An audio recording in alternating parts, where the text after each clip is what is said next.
Diabetes কি আসলেই ভালো হয়? চলুন ডাক্তাররা কি বলে শুনি। লক্ষ লক্ষ মানুষ সারা পৃথিবীতে আছেন যারা এখন ওষুধ মুক্ত, ডায়াবেটিস মুক্ত। ডায়াবেটিস থেকে আমাদের পার্মানেন্টলি মুক্তি দেবে এটা সম্ভব। আপনার জীবন থেকে ডায়াবেটিসকে বিদায় করে দিবে। আপনারা গুগল, ইউটিউব সার্চ করেও দেখতে পারেন নানান দেশের ডাক্তারদের মতামত। এবার চলুন জানা যাক ডায়াবেটিস কিভাবে স্থায়ীভাবে নির্মূল হয়, তাও আবার কোনো ওষুধ ছাড়া। ডক্টর হাবিবুর রহমান দীর্ঘদিন শেখ মুজিব মেডিকেল বিশ্ববিদ্যালয়ে গবেষণা করে আবিষ্কার করেন এক অভিনব ফর্মুলা। হাবিব স্যার গবেষণা করে দেখলেন কোরআনে বর্ণিত মান্নাই মাশরুম, তাই আসমানি এই খাবারটি দিয়ে চমৎকার এক ফর্মুলায় আবিষ্কার করেন বিটা সেল অ্যাক্টিভেটর, যা শরীরের অর্ধমৃত বিটা কোষ পুনরুজ্জীবিত করে ও নতুন বিটা কোষ তৈরি করে, ফলে শরীর নিজেই ইনসুলিন উৎপাদন করে।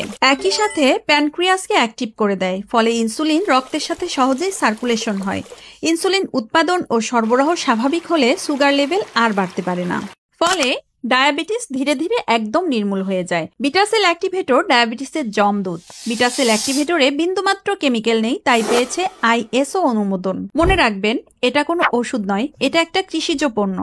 আপনাদের দ্বিধাহীন অর্ডারের প্রশান্তির জন্য হাবিব স্যার দিয়েছেন শতভাগ মানিব্যাক গ্যারান্টি। এটি শতভাগ পরীক্ষিত formula. Beta cell activator diabetes নির্মূলে এক যুগান্তকারী মহৌষধ। ধন্যবাদ সবাইকে।